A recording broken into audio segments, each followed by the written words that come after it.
Hi, I'm Rich Wynn. And I'm Rebecca Nixon, and this is the PropTech Growth Podcast.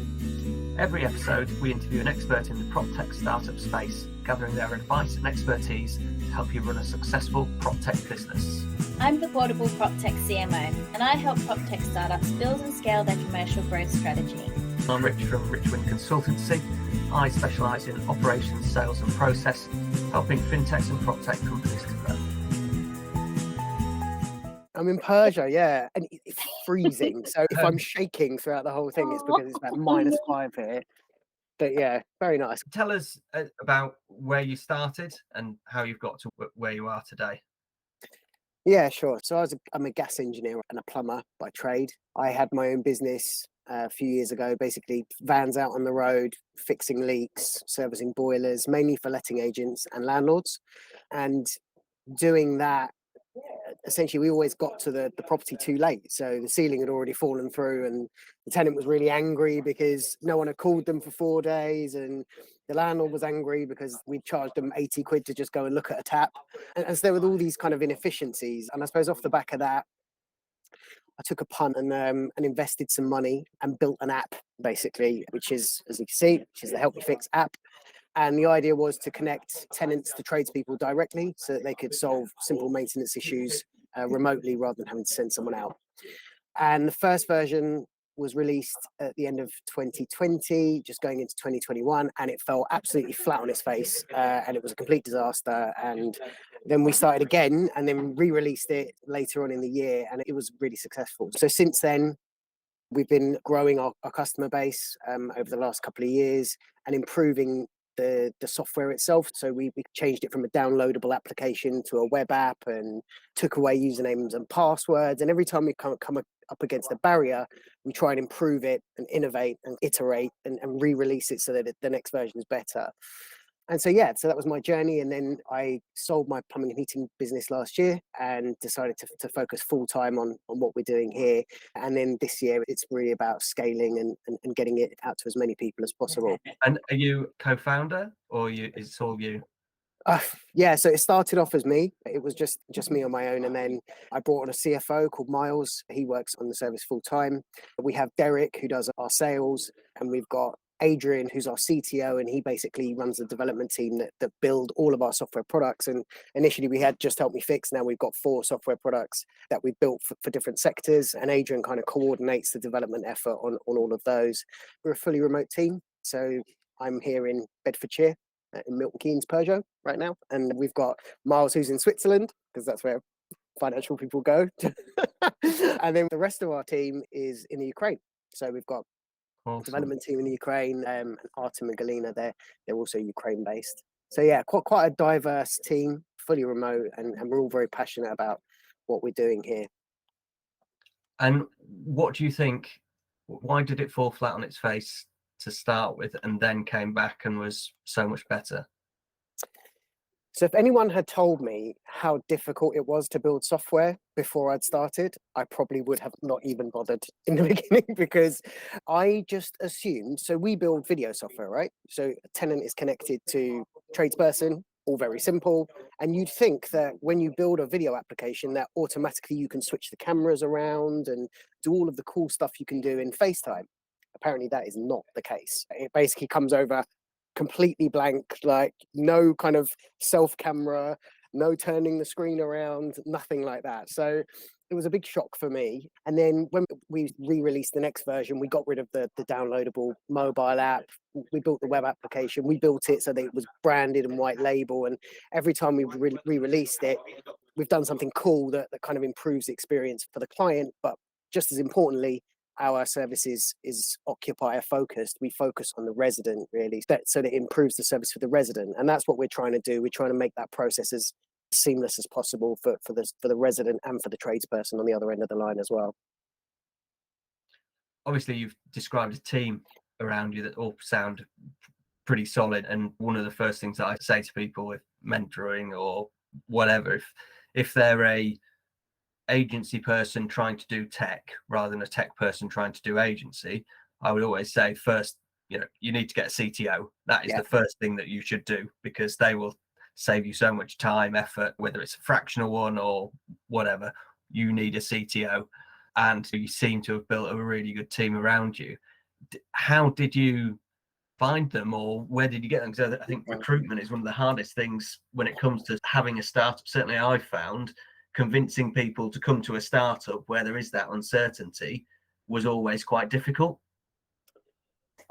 My journey was, I mean, I've had a lot of luck, and I know that people say that luck doesn't exist, but really it does, because I found Adrian and our CTO and the dev team purely by chance, just looking for somebody to develop my vision. I came across Adrian's company, and that they built the MVP. And then Adrian loved what we were doing so much that we decided to build a second product together as a joint venture. And then off the back of that, he obviously became involved in the parent company, Trade Innovations, and ended up as a shareholder. Now he's CTO.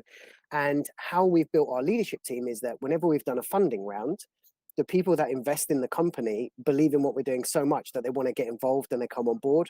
So Miles initially was an investor who came on board, again, loved the concept and just wanted to get involved. And he's been working pretty much full time for the last 18 months. Will, who basically leads our sales team, he's top, like quite high level. He came in as an investor as well, loved what we were doing, years and years of experience in sales and marketing, and then came on and helped us realize our commercial vision, trained Derek, who runs our software sales team. So really all of the people that are involved have skin in the game and wanted to become involved. And I've just had this great team grow around me. At the end of the day, I'm a plumber. So yes, I do have quite a lot of transferable skills, but the people around me like Miles and Adrian, they have very different skill sets. And without them, we wouldn't have been able to achieve what we've achieved. And so this year you're looking to grow and scale. What's that look like for you? Because obviously you've got four products on the market at the moment. So we've got Help Me Fix, which is our main product, which is the one that obviously everyone knows about. We went into partnership with FixFlow in December last year. We launched our partnership. And so we'll be scaling with them, with their contractor marketplace this year. And that will be obviously the agent side of things. Tomorrow morning, I'm pitching to 82 housing providers via Disruptive Innovators Network. And we're hoping to break into social housing this year, because actually what we do has a real value in social housing as well as private rented sector.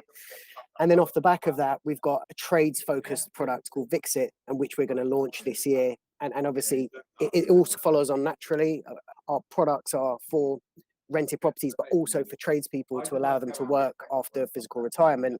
And so we can retarget them and scale that product as well.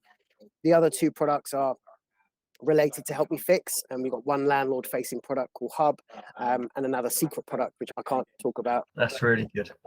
But what are you most looking forward to this year? A really big partnership that, again, I can't really talk about, but I'm really excited about. That's probably the most exciting thing. I think the journey with FixFlow, it's been a long time in the making, and we worked really hard to get that partnership going.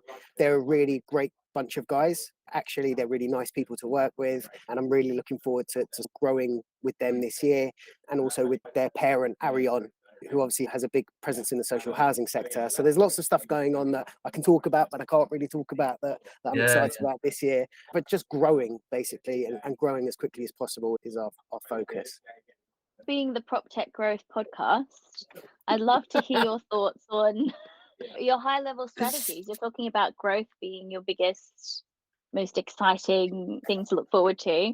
And everyone can see from the outside looking in that you're growing at a very exciting rate. But what are you prioritizing in order to make that growth happen? And what lessons have you learned about growth along the way so far? Yeah, that's a really good question. So we grew through partnerships. So that was the easiest way for us to grow. The reason is that we're a very disruptive product. So obviously video triage is we proved the concept really. And so therefore it's been quite disruptive and difficult to advertise, because people are scared of trying something new that they don't really know how it works. So therefore we chose partnerships as our vehicle for growth. And really that's how we've grown. So obviously FixFlow, the private landlord partnership that we're doing this year. But also, I think it's important to have a big mix. I think it's a bit of everything. So our ad strategy is pretty strong. We do webinars for our existing clients and new clients. We do partner success webinars, client success webinars, and we're really focusing on that this year as a way to reach out to people. And then just every day is a networking day. So I live on LinkedIn. I spend most of my life on LinkedIn talking and I just keep talking every single day about what we're doing and meeting new people. And I accept every meeting that I'm offered. If someone wants to meet with me, I always get in a room with them and learn about their products and what they're doing. And I think it's just being relentless, which is the key secret. I don't think there's any one secret sauce. I think you just have to be relentless and never give up and just keep pushing. Even when you got your head in your hands and you feel like you're at the end of the rope, you just get up and do it again the next day. And I think that's how growth is achieved and success is achieved. Awesome. Is that how Peugeot got you there? They contacted you on LinkedIn and were like, come and have a look at these cars and come and have a chat with us. Tell us about your business. They said, we hear you on the podcast and we want to advertise Peugeot in the background. So would you come in and we'll give you a free desk and coffee? Maybe they can sponsor us. Maybe. So you're looking for sponsorship? Yeah, we are. I think this has blown up beyond either of our expectations. And who knew it was such a good medium to actually speak to the people that we need to. Yeah. And the Steve Rad episode in particular just was, obviously I work with Inventory Base and they gave me my first start in the game, but Steve Rad is just an exceptional human being. Like he's just his business brain and everything about him. And I think that showed through, but he had friends of friends telling him how good that podcast was. And he had existing customers telling him how good the podcast was. New customers that we can't quantify, we have brought in just on the back of that podcast. Yeah. And obviously it's thrown myself and Rebecca into the limelight. And I think Rebecca in general comes across so well in these podcasts that there's been inquiries for work off the back of it, which is fantastic. Unfortunately, practically, she's not actually very good. She just sounds very good. She's working on that as well. Mate, you've got to be in separate rooms because there's no way you can ever get away with that. Saying that in the same room. I'm in London. I'm fine. Oh man. Oh gosh. Yeah, no, I think that sponsorship is just something that we can offer back to the industry. Obviously, it's not free to record and edit podcasts and run a podcast, but that's currently what we're doing. But on the flip side of that, people pay 10, 20, 50 grand to be at an event and meet 100 potential clients. Yeah. But a podcast stays online forever and goes out to thousands and thousands of people. So why not invest in getting yourself in front of those people if that's your target audience?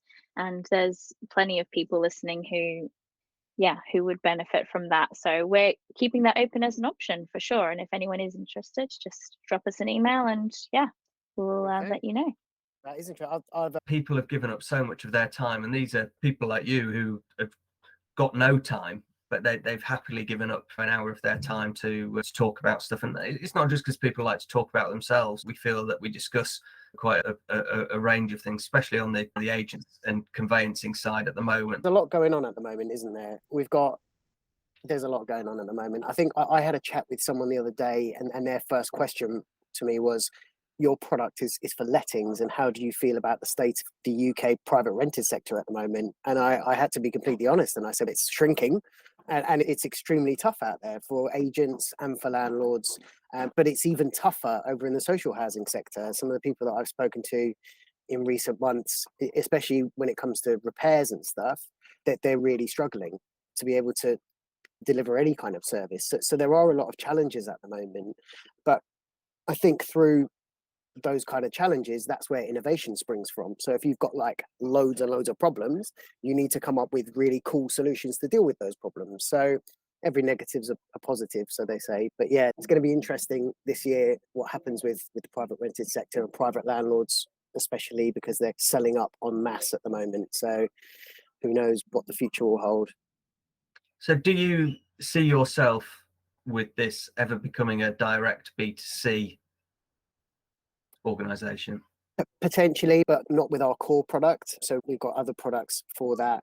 I think it's such a big shift in the way of doing things. So traditionally in the old days, you put a man in a van, you give him a load of tools, and if there's a problem, you'd send him to a property. And he would go and look at the problem and then go away and get some parts. And it was extremely inefficient. And obviously now that there's less money, we've got massive kind of sustainability issues, we've got carbon footprints and so forth, and it's just not the right way to do things anymore. There's so many more efficient ways to do that kind of stuff with IoT and remote diagnostics and video triage and things like that. I think it's more of a shift. It's bigger than just one sector. It's bigger than just the private rented sector. It's bigger than social housing. We're talking about a shift in the way that repairs are carried out in general, whether it's a homeowner, private tenant, or a resident social housing. We see a lot of applications where the technology can be used, a lot of places where it can be used. It's just a case of one thing at a time. You can't do everything. If you try and do everything, you end up doing nothing. So just focus on where the need is greatest at the moment. And you touched on environmental there. Obviously, that's something that's going to impact everybody, the rented sector, and what's expected. Is that something on your radar? It's a massive problem. You've got diesel vans flying around the country. Every time they go to a maintenance issue, they usually go there, look at it, go away, go and get some parts, and then go back again. So you've got all these trips. And every time you've got a trip of about 10 miles, that's 800 grams of carbon dioxide right there, just in that 10-mile trip. Now, you put that across 4 maintenance issues per property per year, across 9 million households, that's a lot of inefficiency that can be wiped out. And like I said, we don't need to do things like that anymore. You've got IoT that you can put in a property, it can sense a problem before it even happens. Then you've got remote diagnostics that can connect an occupant with a tradesperson. Actually, to do the physical fix, you should only have to go one time with all the right bits to make the repair. So yeah, there are big changes happening. There's obviously big changes in legislation, both with the social housing bill and in the private rented sector now, with EPCs and so on and so forth. So I think that there's going to be a big focus on sustainable technologies. And I know that in terms of investors, that's already a big thing. So there's been more investment in sustainable technologies over the past 12 months than any other kinds of tech. It's huge. The world's warming up. So yeah, we've got to do something, and very quickly. And I think it's interesting then, without giving you a campaign, to go on the environmental side of what you do. I think it is really interesting, and that sort of example that you gave is actually a really interesting, not case study, but it's a really interesting bit of blurb. Yeah, there's 2 things that we focus on. The first thing is obviously sustainability, because just by default we reduce the amount of times a van needs to go to a property. The other thing is social impact. So we enable retired tradespeople to come back on the tools without having to become estimators or go and become middle management. They can do what they love doing, but they can do it from the comfort of their own home without breaking their back. So there's 2 really good things that make me feel good about what it is that we're doing. The fact that it saves money is it's an aside, really. It's all the other stuff that we like to talk about. So yeah, and I think that's important. You have to believe in what you're doing and care. And I think just it comes across that you guys believe in what you're doing. We believe in what we're doing here. And when you talked about how difficult it is to attract a good leadership team, the leadership team was attracted to what we were doing for all of those reasons that we've just covered. So yeah, we do talk about it in our marketing, but really it just helps me to wake up with a smile every day. You are the happiest founder I've ever come across, because I remember when I was a founder and I did not wake up like you, and I lost all my hair for a starter. I've aged about 10 years. I used to look about 15 years old before I started this business, but no, it is stressful. And I don't know if, but yeah, I'm smiling and I am happy by nature. I'm quite a happy guy, but we've actually set up a group for founders, like a support group, because it is so difficult. We've got 8 PropTech founders all meeting up together to basically cry on each other's shoulders and talk about how tough it is being a founder. It is tough, and it's very up and down. So one minute you've got this massive contract, next day it disappears, you're pulling your hair out, there's funding that you need to worry about at the beginning anyway. So it is very stressful, and I think any founder out there, I think, goes through the same journey. It's not easy, very tough. But yes, I am happy. Yeah, some advice that I give to pretty much every founder I speak to, and they sometimes laugh, and I'm like, I'm not joking. I say, do you have a budget for therapy? Can you budget time and money to speak to somebody once a week or once a fortnight who is outside of the business, who you can say anything to? Mentorship is important, but a therapist can help you manage your mental health. And I see so many founders struggling with that. It's really tough. Budget that in from day one if you can, whoever's listening, because It's a real thing. And if anyone out there wants to get involved with our little group, just drop me a message. It's not commercially motivated. It's not there for business networking. It simply is a group of people that want to be there for each other and help each other. So just, message me. I might come and join, because I think I've got PTSD from being a founder back in 2016 to 19. I'm joking, but we've got some pretty notable people there. You probably know all of them if I was to name them off one by one, and you'd be amazed how many people struggle with the ups and downs.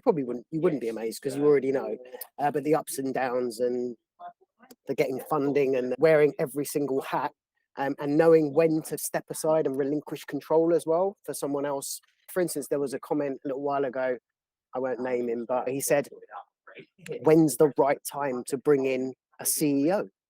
People just assume that founders are natural CEOs, but it's often not the case. They just have an idea and somehow make it all happen and put it together. But then you're in charge of running a company. Now, there are people out there that are much better at running a company than perhaps most founders are out there. I know that essentially I'm very good with the engineers, so I have a very good affinity with our tradespeople, and that's really where I belong, is looking after them. But there will come a stage when I will step aside and I will bring in a CEO to run things, because you can't be all things to all people, and it's difficult to relinquish control and let someone else take the driving seat, especially when it's your baby, when you built it and you care so much about it. Yeah, I think the emotion of it is very difficult, especially when you've got those two sort of really emotive sides of the social mobility and the environment side, sustainability. I can see how that would be hard, but it is one of those things where you have to do what you're best at in order for the business to thrive. And in the first 2-3 years, that's wearing all the hats. But then, like you say, you've had these great people come in. You don't need to worry about the finances now, because you got your CTO, you got your CMO or whoever else. Yeah, we didn't know either, so we just said head of sales, and it just worked really well. You're absolutely right. And Miles uses words that I've never heard in my whole life when talking about the financials and talking about tax. And I didn't even know what SCIS was until I met Miles, and he took us through SCIS approval and things like that.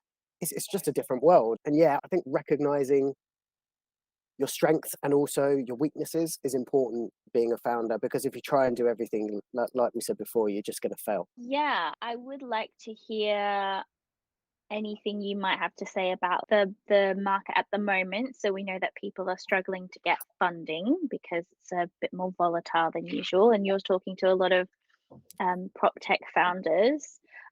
Do you have any views or thoughts about how that's looking at the moment? That's a really good question. We closed a small interim round recently. It was tougher, noticeably, than the previous rounds. However, I think if you've got a good solution and you've got a good product, there will always be investors that want to invest. I spoke to a professional investor recently that says that actually, as a company, that their spend has increased over the past 12 months. So although it is a bit more of a competitive market out there, there'll always be people ready to invest, and there'll always be people looking for investment. And I think it's just a bit more difficult with the interest rates at the moment. Obviously, it's slightly less attractive for investors. At what point does it get better to just stick your money in a bank? But there is investment out there. There are people that are willing to invest, and just don't give up, basically. Just keep doing what you're doing. I do know other founders that are struggling with securing investment at the moment, so I know it is tough out there. And where do you get your hoodies from? And will you be sending us one? Yes, I will send you one, and you just need to choose your colours, because we've got all different colours. And shout out to Smart Impressions, who do our workwear. They've always done our workwear, even when I had my plumbing and heating company before. So if you're looking for some really cool merch, go and check out Smart Impressions. They're brilliant. And I will send you both a Help Me Fix hoodie. Thank you very much. Yay. Obviously, we were just talking about it being tough to get investment, and it's forced me to be quite frugal with our spending. And what that has done in effect has actually chucked me a huge learning curve, because I've had to learn about all different things that we would have usually outsourced, but I've had to learn about them myself. For instance, how to build a nurture campaign, how to build a sales funnel, how to run a webinar, how to do all of these things, how to run Facebook ads, how to run Google ads, how to do LinkedIn, how to do TikTok, all of these things that I would have never ever learned about before. I've basically put myself into like boot camp and learned how to do them, so then I can train our internal teams to do them. Now, it would be great if I could just basically just outsource it, but it all comes down to how you use the funds that you've got. And I think that in such an uncertain time as we have now, that people need to work really smart and be really clever with how they use their capital. And I think that in itself would be attractive to investors if they see that you're really smart with the way that you use your capital. And has it been reactive, or have you proactively gone out and that this is what we need to do to get it, or has it just landed there and then it's oh yeah, let's do this? Oh my god, I wish it had just landed there. Yeah, no, it's a very proactive process. The first thing I always say to other founders when I speak to them, one of the most difficult things about being a PropTech founder or any kind of tech founder is knowing how to go out and get funding and knowing when to do it as well, and how much to get, because it's very tempting to go out early on and get as much as you can, but actually you want that growth. Do you know what I mean? You want your valuation to be going up and to basically take as little as you need throughout the process. So like I said before, I bootstrapped initially, and I bootstrapped for as long as I physically could, and then went through some really sort of small rounds. But each time I went out with a new deck, I find that face-to-face deck walkthroughs are really good. So actually getting someone in a room and sharing your vision and telling them about your vision, so that they buy in to what you're saying to them is important, rather than just sending out a deck. But yeah, we've been very focused. Every time we've gone out, we've known exactly why we were going out, what we've gone out for, the amount. And yeah, it's actually getting funding is almost like a whole business in itself. And learning how to do it, it's very challenging, and especially if there's lots of people involved, the rounds can be long, so you need to go out before you need the cash rather than when you need the cash, like months before. And if you are going to be a founder, you have to be prepared that you're going to have to go out and sell your product, not just to clients but also to investors, and learn how to talk about your product. And actually what you think's important about your business is probably not what they think's important about your business, so you need to learn about all the different aspects and what they're looking to see. And I think that was one of the first things I did. Obviously, as a plumber, I'd never, ever created a pitch deck before. I'd never gone out and for investment. I didn't even know it was possible that you could go out and look for investment. Had I known that, I'd probably have Pimlico Plumbing by now. But yeah, it's been an amazing journey. Lots of learning curves along the way. What you've achieved is absolutely crazy. And you must look back occasionally and think, 12 months ago, I was here and now I'm here. This is like madness. It is mad, yeah. But one of the things that I always say to myself is you can achieve anything. It just takes time and pressure. And essentially, if you've got time and you apply enough pressure consistently every single day, then something will give eventually. But it is frustrating. It is, it's tough. But yeah, I do look back and I think I was in the gym this morning and I bumped into another plumber that I know. There was 3 plumbers all working out together. It was the weirdest thing. And I was talking to him about my old business, Elite Heating and Plumbing, which I sold last year. And he was like, oh yeah, I used to work for you via this other guy 2 years ago. And I was like, God, I was just looking at him and I was like, this is just a completely different world to the one I live in now. And yeah, it is a bit crazy. But I think the one lesson is that anything is achievable. You can achieve anything. And you just need to just keep pushing and never give up. God, I sound like one of those really cheesy ads. But yeah, it's true. An inspirational quote on Twitter. God.